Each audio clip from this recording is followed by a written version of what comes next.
La voluntad de Dios en tiempos de crisis, parte 2. Vamos a continuar en este domingo con esta parte 2, ¿cierto? Con esta miniserie que estamos haciendo de los primeros versículos de este libro tan precioso del profeta Habacuc. Y para eso quiero que me acompañen a Habacuc en el capítulo 1. Rápidamente ahí abra su Biblia en este libro. En Habacuc, en el capítulo 1, vamos a leer desde el verso 1 hasta el verso 12. ¿Ya? Esos son los versículos que vamos a estar viendo. Ya la semana pasada vimos hasta el versículo 5 y hoy vamos a estar desde el verso 6 hasta el verso 12 revisando. Así que, bueno, yo ya tengo aquí abierta mi Biblia en el libro, así que vamos a dar lectura en el nombre del Señor. Dice así: la profecía que vio el profeta Habacuc. ¿Hasta cuándo, oh Señor, clamaré y no oirás? Y daré voces a ti a causa de la violencia y no salvarás. ¿Por qué me haces ver iniquidad y haces que vea molestia? Destrucción y violencia están delante de mí, y pleito y contienda se levantan, por lo cual la ley es debilitada, y el juicio no sale según la verdad. Por cuanto el impío asedia al justo, por eso sale torcida la justicia. Mirad entre las naciones y ved y asombraos, porque haré una obra en vuestros días que aun cuando se os contare no la creeréis. Porque he aquí yo levanto a los caldeos, nación cruel y presurosa, que camina por la anchura de la tierra para poseer las moradas ajenas. Formidable es y terrible, de ella misma procede su justicia y su dignidad. Sus caballos serán más ligeros que leopardos y más feroces que lobos nocturnos, y sus jinetes se multiplicarán. Vendrán de lejos sus jinetes y volarán como águilas que se apresuran a devorar. Toda ella vendrá a la presa, el terror va delante de ella y recogerá cautivos como arena. Escarnecerá a los reyes y de los príncipes hará burla. Se reirá de toda fortaleza y levantará terraplén y la tomará. Luego pasará como el huracán y ofenderá atribuyendo su fuerza a su Dios. ¿No eres tú desde el principio, oh Señor Dios mío, Santo mío? No moriremos. Oh Señor, para juicio lo pusiste, y tú, oh roca, lo fundaste para castigar. Amén. Palabra del Señor. Antes de orar, quisiera hacer una recapitulación. Creo que me es justo recapitular para aquellos que se están sumando a la transmisión, aquellos que no estuvieron el domingo pasado en nuestro culto de adoración viéndolo, aquellos que no vieron durante la semana tal vez el mensaje, la predicación.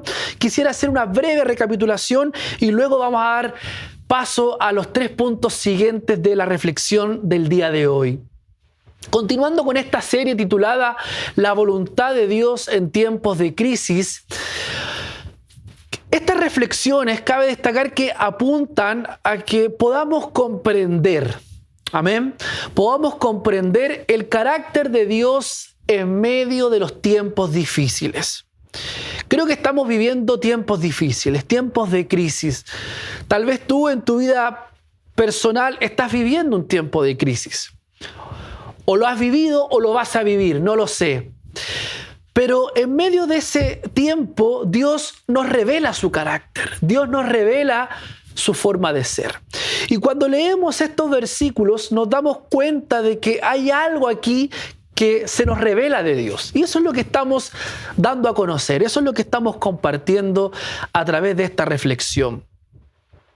Como decía, en nuestra vida continuamente vamos a tener que enfrentar tiempos difíciles. Y en medio de la crisis Dios se revela. Habacuc nos da una cátedra de aquello. Amén. Y el diálogo que se da en los primeros versículos, la semana pasada compartí un poco en torno a eso, que estos versículos narran o nos muestran un diálogo de dos personas que están incluso al borde del precipicio. Y en este contexto nos damos cuenta de que el profeta Habacuc está viviendo una tremenda crisis, un tremendo problema. Su problema se centra en su rol de profeta. Y que evidentemente este rol lo hace, ¿cierto?, en un contexto súper complejo para su pueblo. Por un lado, el pecado abunda en Judá y el pueblo está en rebeldía con Dios. Frente a eso, ellos ven frente a sus propias narices cómo el pueblo del norte es invadido por los asirios por causa también de su maldad y de su pecado, y los hermanos del norte son llevados cautivos. Y la misma sentencia también está a punto de caer sobre el reino del sur, por causa de su maldad, por causa de su obediencia, por causa de su pecado. Porque, amados hermanos, aquí hay algo súper importante. La desobediencia y la rebeldía tienen un alto precio. Y sus consecuencias en este contexto son la guerra y la cautividad. Cuidado también y estemos también atentos a cuáles son las consecuencias de nuestro pecado y de nuestra desobediencia. Que el Señor tenga misericordias. Paralelo a eso, el reino de Judá está siendo acorralado. Y ese es el contexto político, ese es el contexto militar. Está siendo acorralado por grandes potencias. Por un lado están los asirios y por otro lado están los egipcios. Es tremendo cómo se está moviendo, ¿cierto?, esta crisis política. Y evidentemente está Judá siendo invadida por todos los extremos. Pero lo peor aún no se desata. Y en este contexto es el profeta el vocero de Dios. ¿Ya? El profeta cumple ese rol de ser el vocero de Dios y es quien debe asumir la carga de dar a conocer la sentencia de Dios y es también quien tiene que sufrir, por así decirlo, los descargos del pueblo, las quejas del pueblo. Y en esa debilidad, en esa depresión, en esa tremenda dificultad, el profeta se encuentra y ahí es donde él se dispone a clamar a Dios y Dios le responde. Y Dios deja entrever su carácter. Y con respecto a ese carácter, la semana pasada estuvimos analizando 3 puntos. El primer punto era que es una voluntad difícil en sí misma. El verso 1 dice: ¿hasta cuándo, oh Señor, clamaré y no oirás? ¿Hasta cuándo, Señor? Este diálogo, este cuestionamiento, esta queja de Habacuc, lo analizábamos también, es el clamor que también hoy se escucha en el mundo. Es el clamor que hoy también se escucha en todos los contextos, en los tribunales de justicia, en las universidades, hoy en día más que nunca en los hospitales, en los palacios, ¿cierto?, de gobierno. ¿Hasta cuándo? ¿Hasta cuándo seguiremos con las crisis económicas? ¿Hasta cuándo seguiremos con las pandemias? ¿Hasta cuándo? Es la queja legítima de un mundo que vive en la desesperanza. Todos, de un modo u otro, queremos saber qué está pasando con este mundo y dónde está Dios. Amados hermanos, las consecuencias del pecado son difíciles en sí mismas, porque traen dolor. Y evidentemente, eso es lo más importante acá, de que la voluntad es difícil. Dios hará caer su juicio justo y pese a que el juicio tal vez no caerá sobre los que anden en rectitud, eso es muy importante, no va a caer el juicio sobre los que andan en rectitud, sí los que andan en rectitud van a ser testigos oculares del dolor y del sufrimiento. Pero amados hermanos y amigos, en ese dolor el nombre de Dios será glorificado. Amén. El segundo punto, para ir más rápidamente, es una voluntad que contiene silencio. No solamente hay una queja del profeta, ¿hasta cuándo, oh Señor, clamaré? Sino que también la queja apunta a que él no está oyendo el clamor. Y dice, ¿hasta cuándo, oh Señor, clamaré y no oirás. El dilema del profeta es el accionar de Dios. Y en este punto veíamos que toda nuestra teología, todos nuestros discipulados, todo nuestro caminar en el Evangelio se pueden ver empequeñecidos ante el silencio de Dios en medio de la adversidad. Es un silencio perturbador, yo no sé cuánto lo han sentido. Nos debe desafiar este silencio, amados hermanos. No a reprochar, no a reclamar frente a nuestros entornos. El jefe del hogar reprocharle a su esposa, la esposa reprocharle a los hijos, o el jefe reprocharle al jefe. No hay que reprochar a nuestros entornos. Ese silencio perturbador nos tiene que hacer importunos en el cielo. Nos tiene que llevar a importunar el cielo. En medio de esa importunidad, en medio de esa insistencia, en medio de ese clamor desesperado, Dios atenta su oído a nuestro clamor. ¿Cuántos lo creen? ¿Cuántos pueden decir un fuerte amén a eso? Y el tercer y último punto, en esta breve recapitulación, cuando vivimos en las crisis es muy fácil sumergirnos únicamente en nuestra dificultad. Y el título de este tercer punto que vimos la semana pasada es una voluntad universal. ¿Y por qué es importante darnos cuenta de que la voluntad de Dios es universal? Porque muchas veces cuando estamos pasando tiempos difíciles creemos que nuestro problema es el mundo entero. Y empequeñecemos también a Dios, a nuestra realidad. Dios lo que hace con el profeta es sacarlo de ese estado de depresión, de donde él está sumergido en su queja, y lo lleva a una posición alta donde lo dice, mira entre las naciones. Eso es lo que dice el verso 5 cuando Dios le responde, mirad entre las naciones. Para que él mire entre las naciones tiene que estar necesariamente en una posición de altura. Y ved y asombraos porque haré una obra en vuestros días que aun cuando se os contare no la creeréis. Del mismo modo que Dios se encarga también de llevarnos a momentos difíciles, Él también nos dará cuenta de que Él es el dueño de nuestra crisis. Y Él es tan majestuoso, Él es tan poderoso, Él es tan grande que podrá también sacarnos de ese tiempo difícil. Por eso debemos ser testigos de esa voluntad universal. Dios ahora nos está llevando a que veamos esta pandemia. Dios la ha provocado, Dios la ha permitido. Y en esta pandemia tenemos que contemplar que Dios es grande, que Dios es majestuoso. Y que Dios, así como permite esta pandemia, Él también permite tu problema y Él también te sacará de él.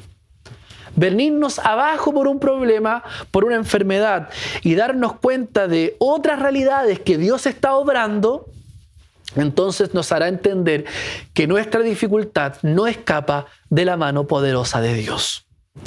Esos fueron los 3 puntos de la recapitulación de lo que estuvimos viendo la semana pasada. No sé cuánto me demoré, no sé cuánto me tardé en esta recapitulación, pero quisiera orar ahora para que en estos próximos 3 puntos Dios se siga revelando a tu vida. Oremos. Padre, hoy queremos tomar autoridad en el nombre de nuestro Señor Jesucristo, para seguir compartiendo, para seguir exhortando tu palabra. Hemos sido confrontados a través de esta escritura, de esta lectura. Queremos, Señor, seguir atendiendo nuestro oído a tu voz, porque tu palabra nos exhorta, tu palabra nos anima, tu palabra nos conforta. Tu palabra nos lleva, Señor, a entender tu voluntad, a comprender, Señor, tu carácter. Queremos con estos próximos 3 puntos seguir, Señor, entendiendo quién eres tú y cómo obras en nuestras vidas para amarte genuinamente y de esta manera entregarnos, Señor, a tu soberana voluntad. Gracias, Señor, por tu amor y por tu misericordia en el nombre de Jesús. Amén y amén. El 4º punto, abróchese los cinturones. Póngase cómodo, porque ahora vamos a ver el 4º punto de esta miniserie. Y se titula así: es una voluntad que nos desconcierta.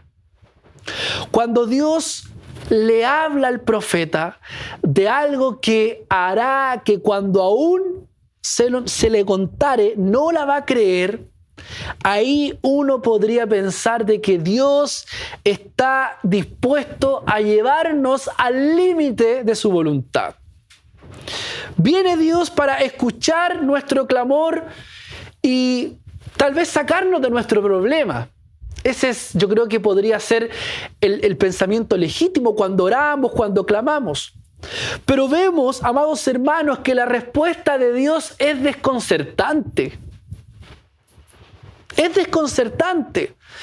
Lo legítimo es cuando oramos, cuando clamamos, es que Dios venga y nos diga, tranquilo, yo estoy en el control de tu problema, yo te sacaré de él. Pero no, la respuesta de Dios al profeta es desconcertante porque le dice, mirad entre las naciones y ved, porque haré una obra en vuestros días que aun cuando se os contare, no la creeréis. Después de ese silencio perturbador, de ese silencio incómodo, necesitamos explicaciones a nuestros cuestionamientos. Y eso es lo mínimo en realidad, es lo mínimo tener respuestas. Pero Dios no da explicaciones, no tiene por qué darlas. Dios se revela, pero su respuesta y acción muchas veces nos desconcierta. ¡Wow! Porque cuando Dios actuó, no trajo restauración inmediata, sino el camino riguroso de un aprendizaje para su pueblo. Y en este contexto, Habacuc no está solo perplejo por lo que veía en su tierra, también ahora se halla perturbado con lo que oye del cielo. Escúcheme bien, Habacuc no solamente está perplejo por lo que veía en su tierra, sino que ahora también él está perturbado con lo que oye de parte de Dios. Lo interesante del carácter de Dios es que Él no se ambiciona. Mire, escúcheme bien. Él no se ambiciona, Dios, estoy hablando de Dios. Dios no se ambiciona con el rol de superhéroe.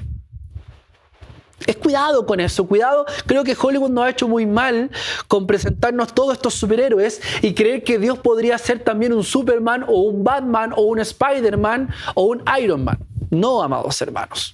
De hecho, aquí nos damos cuenta de que Dios no se ambiciona con ese rol de superhéroe en donde llega en un momento preciso y nos saca de una dificultad.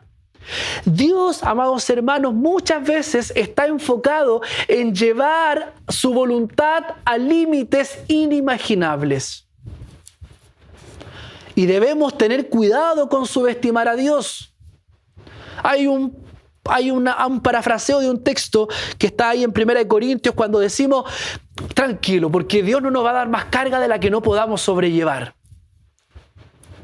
¿Y quiénes somos nosotros para creer que Él no nos va a dar más carga? Está bien, entiendo el contexto, lo decimos con un tono esperanzador, pero cuidado con subestimar a Dios. De hecho, ahí en 1 Corintios, si usted me acompaña y leemos el texto, en verdad nos damos cuenta que no tiene mucho que ver con lo que realmente asociamos con este parafraseo. Mira ahí en 1 Corintios capítulo 10.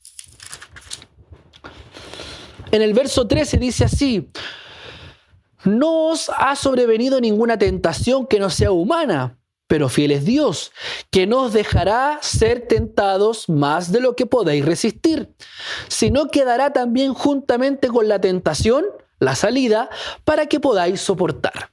Yo no sé, pero el contexto de este texto no son las cargas, no son los momentos difíciles. ¿Cuál es el contexto de este texto? La tentación. Por lo tanto, creo que está mal ocupar ese texto para esa idea. No sé si me siguen, no sé si me logran comprender a lo que voy. No se está refiriendo el apóstol a las cargas, a que cuando dice de lo que podéis resistir, que no nos dejará hacer, sino que habla de la tentación precisamente. Por lo tanto, el pensar así, el que no nos va a dar más carga, el que no nos va a dar más prueba de la que no podamos sobrellevar, probablemente también nos podría llevar a subestimar a Dios. Él es Dios y puede llevarnos al límite de nuestro dolor si así Él lo desea. Dios levanta al peor enemigo para ser un duro instrumento corrector para su pueblo. Ese era el objetivo, corregir a su pueblo. Y esa reacción al profeta y a mí, que yo estoy leyendo este texto, me resulta bastante desconcertante. Porque no parece ser el Dios que conocemos. Pero Dios vendrá así, amados hermanos, y es necesario que muchas veces Dios venga así. Vendrá de contramano a todas nuestras expectativas y voluntades, porque Dios, amados hermanos, escúchame bien, Dios no está sujeto a nuestra agenda, Dios no obedece a nuestros deseos, ni mucho menos a nuestras creencias infundadas. Él no se ajusta a nosotros, Él es Dios. Amén. Él es Dios todopoderoso. Él es Dios soberano. Él no se ajusta a nuestra realidad. Sus caminos son mucho mejor trazados que los nuestros. La Escritura dice que Él tiene siempre pensamientos de bien y no de mal. Y en ese contexto, amados hermanos, debemos siempre aprender a aceptar y amar su voluntad. ¿Cuántos dicen amén? ¿Cuántos hoy pueden decir desde su hogar: Señor, ayúdame a aceptar y amar tu voluntad? Que el Señor nos ayude. Quinto punto. Es una voluntad que nos amenaza. Y esta es la parte cuando yo creo que usted ya me comienza a mirar feo. El término amenazar quiere decir que es una voluntad que se constituye en un peligro. Y hasta este punto ya podríamos pensar que Dios es una especie de Dios sádico, que estamos en una especie de juego del miedo o en una especie de tablero de ajedrez donde Dios quiere manipular sus piezas como a Él se le antoja. Y algunos incluso podrían entrar ya a cuestionarme y a cambiar ya el canal de transmisión e irse a una iglesia tal vez donde el mensaje sea un poquito más cómodo. Pero estoy describiendo a Dios aquí. Estoy describiendo al Dios de Habacuc, al Dios de las Escrituras. Un Dios que aún en medio de la crisis de alguien se propone levantar al peor enemigo para amenazarnos. ¡Wow! Aún en medio de la crisis se propone decirle al profeta: y no es todo lo que soy capaz de hacer. Los caldeos, amados hermanos, son la representación de Satanás. Pero ¿quién levanta a Satanás? Mire, escúcheme bien. ¿Quién levanta a Satanás es ¿quién? Dios mismo. Y Él lo dice en el versículo 6, porque aquí yo levanto ¿a quién? A los caldeos, nación cruel y presurosa que camina por la anchura de la tierra para poseer las moradas ajenas. Y ahí comienza una descripción completamente amenazante. Por eso, amados hermanos, como hijos de Dios tenemos una visión de Satanás muy de contendor. Hay miles de predicaciones que apuntan a cómo luchar con Satanás. Pero pocas predicaciones nos apuntan a entender la voluntad de Dios a través de la obra de Satanás. Porque ¿saben qué, hermanos? Usted y yo, les tengo una buena noticia. Usted y yo le pertenecemos a Dios. Aún ni la muerte puede tocarnos si Dios no lo autoriza. Por lo tanto, Satanás va a obrar, sí, en nuestras vidas, si solamente Dios lo permite. Recordemos el contexto, la historia de Job. Mire, acompáñame ahí a Job en el capítulo 1, en el verso 12. Dice así: dijo el Señor a Satanás, dijo Jehová a Satanás: he aquí, todo lo que tiene está en tu mano. Mire cómo Dios le entrega a Job, ¿cierto?, en las manos de Satanás. Solamente no pongas tu mano sobre él. Y salió Satanás de delante de Jehová. ¿Se dan cuenta cómo Dios traza los límites del juego? ¿Cómo Dios es el que está en el control de todas las cosas? Ahora la pregunta es: ¿cuáles son los enemigos que hemos tenido? Piense usted en algún enemigo. Puede ser su padre, puede ser su madre, su jefe, algún compañero de trabajo, algún compañero de universidad, de estudio, de colegio, no sé, algún vecino que se ha transformado tal vez en su enemigo. Pues bien, Dios mismo es quien lo está permitiendo. Dios mismo es quien lo está permitiendo para probar tu corazón, para que entendamos que el problema es provocado por Él y solo Él tiene la solución. ¿Cuántos dicen amén? Amén. Ante el problema, Dios tiene la solución. Una solución tal vez poco convencional. Porque Él también no solamente pone parche a las heridas, sino que Él las cura. Aleluya. Y la curación de una herida muchas veces trae dolor, trae ardor. Cuando estamos frente a una herida hay que colocarle algún elemento, algún ungüento, alguna povidona, hasta el alcohol. Pero ¿qué es lo que provoca cuando le colocamos el ungüento a la herida? Provoca dolor. Arde la herida, pero es la cura. Es el ungüento que permitirá la cicatrización. Del mismo modo, Dios también provoca no solamente la herida, sino que también la cura. Y en esa cura puede también haber dolor. Babilonia se había levantado de la noche a la mañana y arrasó con todo, con los egipcios, con los asirios. Y él se levantaba como el gran imperio. En el verso 7 dice, formidable es y terrible. De ella misma procede su justicia y su dignidad. Sus caballos serán más ligeros que el leopardo. Y ahí comienza una descripción aterradora, amados hermanos. Y ahora podríamos pensar por qué Dios ocupa tal nivel de amenaza. Y para ello solamente tenemos que recordar la rebeldía del pueblo de Israel. Una rebeldía que se había vuelto reiterativa, una rebeldía que se había vuelto repetitiva. Ellos estaban acostumbrados a que ante alguna situación difícil viniera Dios y los ayudara. Desde que Dios los saca de Egipto, que más o menos se comienza a dar esa dinámica. Recordemos los jueces. Y nuevamente dice, el pueblo hizo lo malo delante de los ojos de Dios y Dios levantaba a un enemigo y después levantaba a un juez. Y eso se repitió muchas veces. Toda esta descripción, amados hermanos, que Dios hace de los caldeos es una descripción ni más ni menos que de lo que Dios es en su poder. Nuestros enemigos nos darán a entender que son invencibles. Y yo no sé cuántas veces te has sentido así contra un enemigo que no puedes contra él, que es muy grande, que es muy fuerte.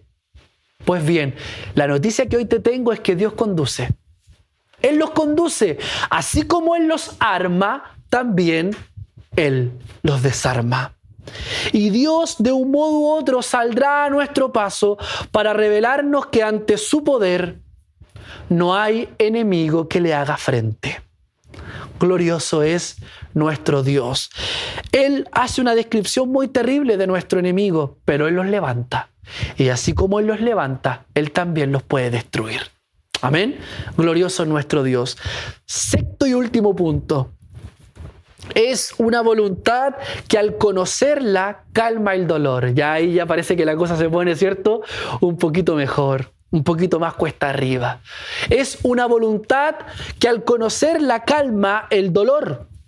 Todo lo anterior, amados hermanos, es conocer la voluntad de Dios en tiempos difíciles, en tiempos de crisis. Pero el profeta rápidamente se percata de que el Dios con el que él está hablando es el mismo Dios que él había leído en la ley. Recordemos que el profeta tenía que conocer la ley, tenía que conocer la escritura, y él en el verso 12, después de toda la descripción que hace, ¿cierto? En el verso 10, escarnecerá a los reyes y de los príncipes hará burla y se reirá de toda fortaleza y levantará a terraplén y la tomará, luego pasará como el huracán y ofenderá atribuyendo su fuerza a su Dios. Toda esa es la descripción que hace, ¿cierto? Dios del enemigo. Luego en el verso 12 está la respuesta de Habacuc y dice, ¿no eres tú desde el principio, oh Señor Dios mío, santo mío? ¿No eres tú desde el principio? ¿No eres tú, por así decirlo, el padre de Abraham, el padre de Isaac y el padre de Jacob? El mismo Dios justo que condujo a su pueblo hasta la tierra prometida. El mismo que abrió los mares. El mismo que hizo descender maná del cielo. Ese es el clic que hace el profeta. Ese es el cambio de switch que hace el profeta, por así decirlo. Y lo lleva a declarar. Miren qué importante.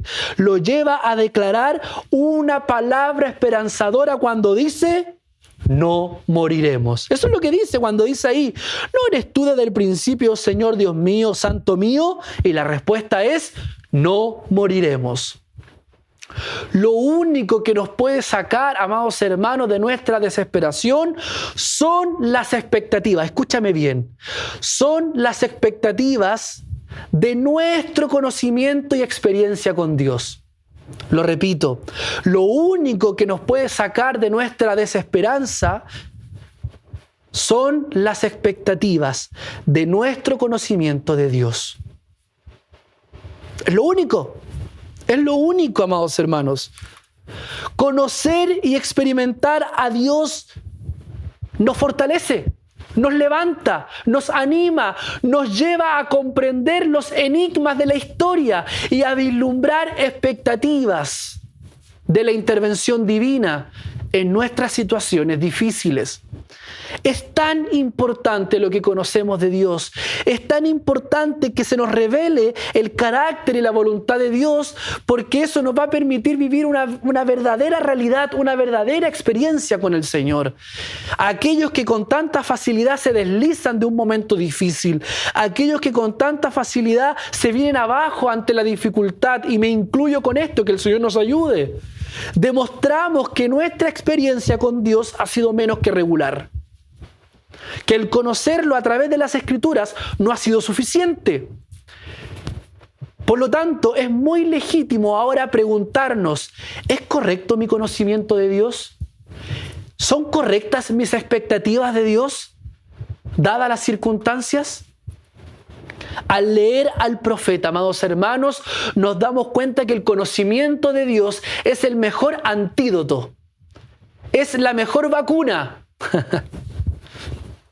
Es la mejor vacuna el conocimiento de Dios en medio de nuestras angustias, en medio de nuestra desesperación, porque nuestro Dios es eterno y fiel a sus promesas. Sus promesas están en las Escrituras. Por lo tanto, si yo conozco al Dios de las Escrituras, también voy a saber que ante un momento difícil, sus promesas también me van a alcanzar. Entender esto nos hará más inmune frente a los problemas. Porque, hermanos, vamos a seguir teniendo problemas. La Escritura dice que no vienen tiempos mejores. Pero vas a comenzar a darte cuenta de que los problemas te comenzarán a afectar mucho menos. Yo no sé cuántos han tenido esa experiencia en su caminar evangélico, en el cual vamos a poder decir como el apóstol hasta el último día de nuestras vidas que hemos peleado la buena batalla. Que hemos peleado la buena batalla, que hemos acabado la carrera y que hemos guardado la fe. Cuando nuestro conocimiento de Dios impacta nuestras emociones, es cuando realmente nos damos cuenta de que estamos viviendo a Cristo y Él está siendo real en nuestras vidas. El verso 12 concluye y dice así: no moriremos. Oh Señor, para un juicio lo pusiste. Ahí está, ¿cierto? El comprender la voluntad de Dios. Es el juicio de Dios. Hemos fallado, es el juicio de Dios. Pero viene la respuesta y dice: y tú, oh roca, lo fundaste para castigar. Él es nuestra roca firme. Él pone la prueba en nuestra fe. Y pase lo que pase, seguiremos en la roca que es Cristo, el Señor. Él es la roca. ¿Cuántos creen que Él es la roca? Todo lo demás es arena. Él es la roca. Él es la roca. Por eso que dice: oh Señor, para juicio lo pusiste, y tú, oh roca, lo fundaste para castigar. Estamos en la roca que es Cristo nuestro Señor. Y si estamos en la roca, aunque vengan los vientos, aunque vengan los mares, no seremos removidos, porque estamos en Cristo y en su voluntad. Que el Señor nos ayude. Quisiera orar por ti una vez más. Si esta palabra te ha bendecido, si esta palabra te ha animado, te ha fortalecido, quisiera orar también por ti. Oremos al Señor. Padre, tu palabra nos ha mostrado tu carácter. Tu palabra nos ha mostrado tu verdad. Tu palabra nos ha revelado quién eres. Señor, tú eres un Dios poderoso, un Dios majestuoso, un Dios digno de toda adoración. Tú eres el Señor. Padre, a través de estos 6 puntos que hemos analizado, a través de este texto tan precioso aquí en el profeta Habacuc, nos hemos dado cuenta de que tú eres un Dios que nos conduce, de que tú eres un Dios que va en nuestra barca. Señor, ayúdanos a permitir que no te quedes dormido en nuestra barca, porque si te quedas dormido van a venir los vientos, va a venir la tormenta y vamos a tener temor de perecer y de padecer. Pero Señor, tú estás en la barca, tú estás en nuestra barca. Tú irás con nosotros a aguas profundas, a mares profundos, en donde probablemente van a venir vientos, van a venir mares que se levantarán, pero tú estás con nosotros. En ti está nuestra confianza, en ti creemos, Dios, en tu palabra creemos. Por eso hoy queremos aferrarnos al conocimiento que tenemos de ti, porque sabemos que ese conocimiento nos permitirá vivir los momentos difíciles y las circunstancias difíciles. Señor, quiero hoy orar por mis hermanos que han escuchado este mensaje, que han escuchado esta reflexión, para que tengan hambre de ti, hambre de tu conocimiento, hambre, Señor, de tu palabra, por el cual tú te revelas y te das a conocer. Gracias, Señor, por tu amor y tu misericordia. En el nombre de Jesús. Amén y amén.